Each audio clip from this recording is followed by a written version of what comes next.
Estamos siguiendo la lectura del libro Las dos repúblicas o Roma o los Estados Unidos. Ahora vamos a comenzar el capítulo número 15 que lleva por título El arianismo se convierte en ortodoxo. Como se señaló antes, aquellos que contra su voluntad habían suscrito al credo del Concilio de Nicea estuvieron decididos a redimirse lo antes posible y por cualquier medio que pudiera lograrse. Y lo lograron. La historia es curiosa y las lecciones que enseña son valiosas. Poco después de la destitución del Consejo de Nicea, en el año 326, Alejandro murió y Atanasio sucedió en la sede episcopal de Alejandría. Él, mucho más que Alejandro, había sido la vida y el alma de la controversia con Arrio. Fue él quien continuamente expolió a Alejandro en la actitud extrema e intransigente que había mantenido hacia Arrio. Y ahora, cuando a la edad de 30 años se vistió con el poder y las prerrogativas del arzobispado de Alejandría, la controversia recibió un nuevo impulso de ambos lados del lado de los católicos, por el orgullo y la intensidad adicionales del dogmatismo de Atanasio. Desde el lado de los arrianos, en una determinación para humillar al orgulloso y altivo Atanasio. Con este fin, los arrianos comenzaron a aplicar de inmediato diligentemente para ganarse a Constantino a su lado, o al menos para ponerlo en contra de Atanasio. En el año 327 murió la hermana de Constantino, Constancia. Ella había estado de parte del partido arriano, teniendo un presbítero arriano como su consejero espiritual. Este presbítero la había convencido que Arrio había sido injustamente condenado por el consejo. En sus últimos momentos, suplicó al emperador que reconsiderara la justicia de la sentencia contra ese inocente, ya que ella declaró y tergiversó al hombre. Constantino poco después envió un mensaje a Arrio llamándolo del destierro y prometiendo enviarlo de regreso a Alejandría. Arrio vino y presentó una confesión de fe que resultó satisfactoria al emperador. Casi al mismo tiempo que Constantino, también fue restaurado para favorecer a los otros dos arrianos principales, Eusebio de Nicomedia y Teognis de Ptolemaís. Ellos volvieron triunfantes a sus diócesis y expulsaron a los obispos que habían nombrado en su lugar. Osius, habiendo regresado a su lugar en España, Constantino cayó bajo fuertes influencias arrianas y los obispos arrianos comenzaron a usarlo para el cumplimiento de sus propósitos. En el año 328 después de Cristo, Constantino hizo un viaje a Jerusalén para dedicar la iglesia que había construido allí, y Eusebio de Nicomedia y Teognis ambos lo acompañaron. Eustacio, el obispo de Antioquía, era católico. En su viaje, Eusebio y Teognis pasaron por Antioquía y llevaron a pie un plan para desplazarlo. Y cuando volvieron, se convocó apresuradamente un consejo bajo cargos de inmoralidad y herejía. Eustacio fue depuesto y desterrado por el edicto imperial a Tracia. La ciudad estaba dividida en dos facciones feroces y hostiles. Estaban al borde de una guerra civil, y Antioquía, donde los cristianos primero se habían formado en una comunidad cristiana, pero por la enérgica injerencia del poder civil y la oportuna aparición de un comisionado imperial, pudo haber sido testigo de la primera sangre derramada, al menos en Oriente, en una pelea de cristianos. A continuación, los prelados arrianos ejercieron su influencia para hacer que el emperador cumpliera su promesa de restaurar a Arrio a su lugar en Alejandría. Lo intentaron primero por representaciones amistosas y peticiones, y finalmente mediante amenazas, para inducir a Atanasio a admitir nuevamente a Arrio como miembro de la iglesia, pero éste se negó firmemente.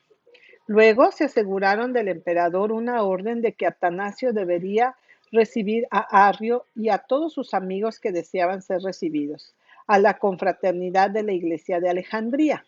declarando que si no lo hacía debería ser depuesto y exiliado. Atanasio se negó y Constantino no lo depuso ni lo exilió. Entonces, los arrianos inventaron contra él muchos cargos. Constantino lo convocó a Nicomedia para que respondiera. Él vino y fue totalmente absuelto, y el emperador lo envió de regreso con una carta a la iglesia de Alejandría en la que lo pronunció como un hombre de Dios. Los arrianos entonces trajeron nuevas acusaciones contra él, esta vez incluso hasta el punto de asesinato. Un sínodo de obispos fue designado para reunirse en Tiro para investigar estos cargos. Como el sínodo fue totalmente arriano, Atanasio se negó a aparecer, pero por orden positiva del emperador, él vino y logró aclararse de todos los cargos que podría aprobarse en el sínodo. Pero como hubo ciertos otros cargos que requerían ser investigados en Egipto, un comité fue designado a tal efecto.